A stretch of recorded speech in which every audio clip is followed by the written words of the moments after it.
Hello children. तो जैसे हम पहले वीडियो में हम कर चुके हैं प्रोडक्शन ऑफ साउंड, या दैट मीन्स कि साउंड को कैसे प्रोड्यूस किया जाता है और वो उसका मीडियम क्या होता है। लेकिन अब हम पढ़ेंगे प्रोपेगेशन ऑफ साउंड, यानी साउंड कैसे मीडियम में प्रोपेगेट करती है। तो आइए स्टार्ट करते हैं हम इस टॉपिक को। Sound is produce by vibrating object.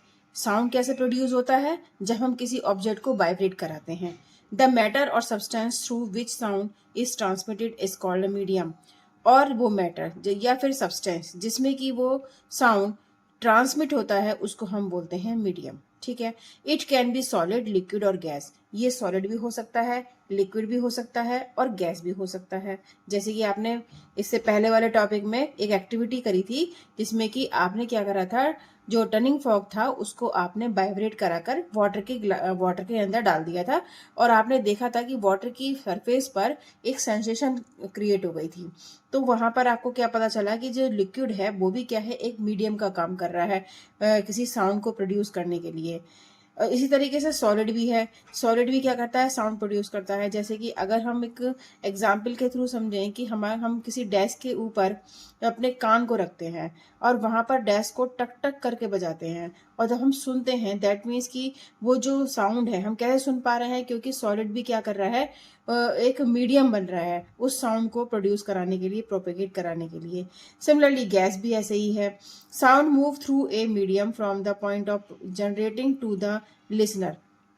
तो साउंड मूव करती है किसके थ्रू? मीडियम के थ्रू। कहाँ से? From the point of generator, जहाँ से जिस पॉइंट से जो साउंड है वो जनरेट हो रही है। जैसे कि मैं अगर बोल रही हूँ तो मेरा क्या है, मैं जनरेट कर रही हूँ, अपनी आवाज को जनरेट कर रही हूँ। ठीक है। या फिर मैं अगर किसी कहीं पर अब मैं वाइब्रेट करके या फिर मैं इसी पेन से, देखिए यहां से मैं क्या कर रही हूँ, स्ट्राइक करके इस पेन के ऊपर एक साउंड जनरेट कर रही हूँ। यानी ये पॉइंट जहां से कि साउंड जनरेट हो रहा है और दूसरा इस आवाज को, साउंड को सुन पा रहा है। तो वो कैसे सुन पा रहा है? मीडियम के थ्रू। और मीडियम क्या है? यहाँ पर एयर है। एयर के पार्टिकल्स में वाइब्रेशन हो रही है जिसके थ्रू, जो कि वो वाइब्रेशन हमारे कान तक पहुंच रही है और हम उस साउंड को सुन पा रहे हैं। When an object vibrate, जब कोई ऑब्जेक्ट वाइब्रेट करता है, it set the particle of the mediums around. तो जो उसके आसपास के पार्टिकल्स होते हैं वो उसके मीडियम के इट वाइब्रेटिंग, वो भी वाइब्रेट करने लग जाते हैं। जैसे कि मैंने अभी आपको ये प्रैक्टिकल करके दिखाया कि मैंने इसके ऊपर स्ट्राइक किया। अब यहाँ पर क्या है, मीडियम क्या है, यहाँ पर एयर है। इसके जो जिस समय मैं इसको स्ट्राइक कर रही हूँ उस समय जो आसपास के एयर के पार्टिकल्स हैं वो क्या करने लग जाते हैं, वो भी वाइब्रेट होने लग जाते हैं। The particle do not travel all the way from the vibrating object to the ear. तो ये जो पार्टिकल होते हैं वो किसी भी डायरेक्शन में नहीं जाते हैं। ए particle of the medium in contact with the vibrating object is first displaced from its equilibrium position, then it then exert a force on the adjacent particle. adjacent particle का मतलब आप समझ रहे हो? तो adjacent particle का मतलब आप यहां समझिए। देखो यहाँ पर adjacent का मतलब हो गया हमारा, जैसे कि ये एयर के पार्टिकल्स हैं। आप यहाँ पर देखिए, ये एयर के पार्टिकल्स हैं। जिस समय मैं स्ट्राइक करा था पेन को, उसी समय क्या हुआ था, जो एयर के पार्टिकल्स हैं वो क्या करने लग गए थे, वाइब्रेट करने लग गए थे। वाइब्रेट करने लग गए थे दैट मीन्स कि वो टू एंड फ्रो मोशन में जाने लगे थे। जैसे कि पहले ऐसे गए, फिर ऐसे गए, फिर ऐसे गए। ठीक है। अपनी इक्विलिब्रियम पोजीशन कौन सी है इनकी? ये मिड वाली इक्विलिब्रियम पोजीशन है। तो इक्विलिब्रियम पोजीशन से ये मूव कर जाते हैं।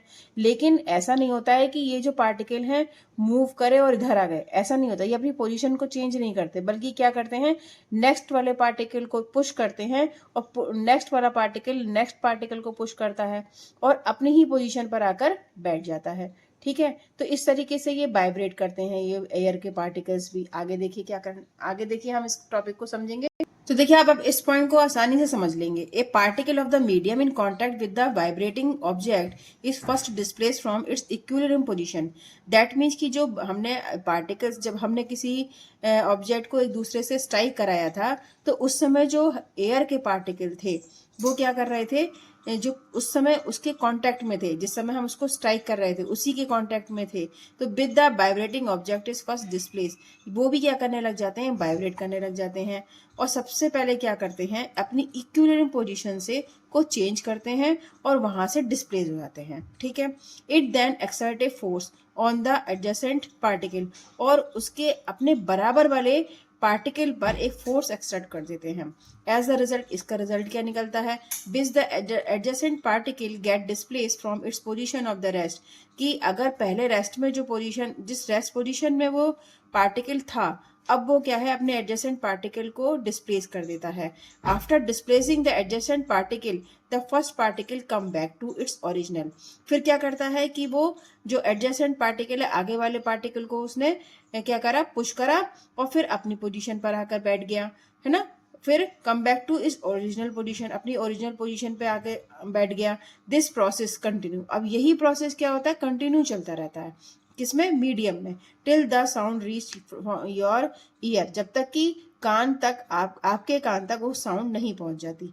The disturbance created by a source of sound in the medium travel through the medium and not to particle of the medium। देखिए यहाँ पर क्या कह रहे हैं कि this process continue in the medium till the sound reach your ear, the disturbance created by a source of sound in the medium।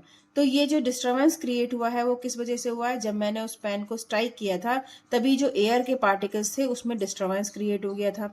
ठीक है, और साउंड क्या हो गई थी, ट्रेवल करने लग गई थी उस मीडियम में, कि जब वो मीडियम में ट्रेवल कर रही थी, तो and not the particle of the medium. देखिए यहाँ पर एक बात समझने की है कि जो पार्टिकल है मीडियम के अंदर, एयर के, मान लीजिए एयर आपका मीडियम है, और वो क्या है, उसका जो पार्टिकल है वो क्या करते हैं, केवल एक डिस्टरबेंस क्रिएट करते हैं, वो अपनी पोजीशन को, अपनी पोजीशन लेके रहते हैं अपने पोजीशन पर ही। तो यहाँ पर आपको क्लियर हो गया कि जब भी स्ट्राइक होती है तब आसपास के पार्टिकल क्या होते हैं, डिस्टर्ब हो जाते हैं, बल्कि और मीडियम डिस्टर्ब हो जाता है। पार्टिकल मूव करते हुए पार्टिकल अपनी ही पोजीशन मूव करके फिर आ जाते हैं वापस। The way is disturb that move through a medium when the particle of the medium set neighboring particle into motion।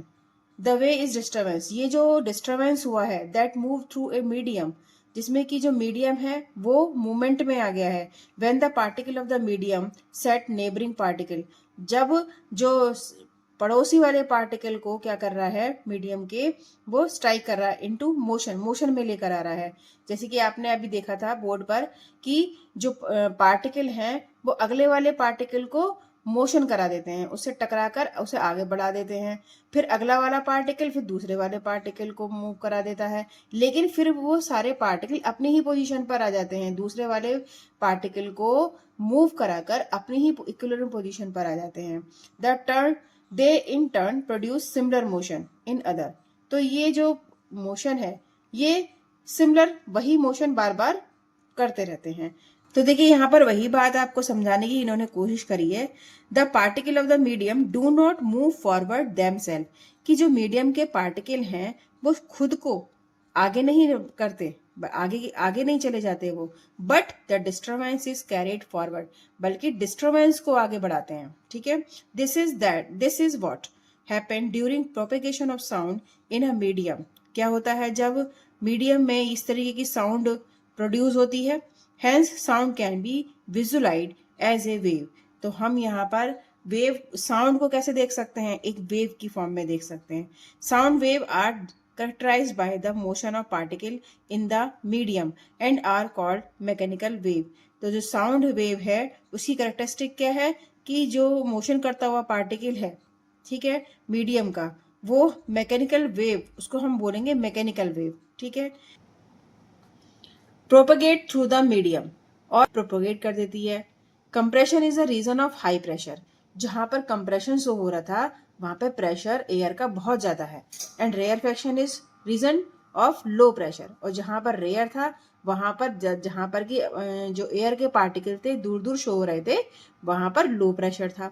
Pressure is related to the number of particle, pressure किससे related है, जहां पर number of particles ज्यादा हैं वहां पर pressure ज्यादा है, और जहां पर नंबर ऑफ पार्टिकल्स एयर के कम है वहां प्रेशर कम है। ठीक है। तो a medium is given volume, more density of the particle in the medium given more pressure. जहां पर पार्टिकल की डेंसिटी ज्यादा है, दैट मीन्स कि पार्टिकल जहां पर ज्यादा है वहां पर प्रेशर होगा मोर, एंड वाइस वर्सा।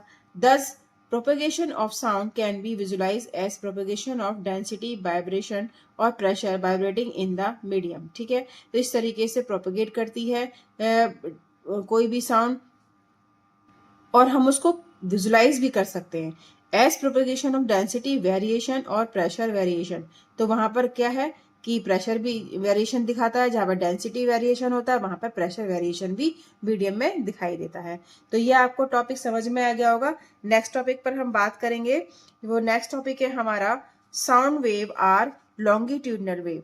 तो जो साउंड वेव है वो लॉन्गिट्यूडनल वेव की तरह बिहेव करती है, वो कैसे करती है ये हम सीखेंगे नेक्स्ट टॉपिक में।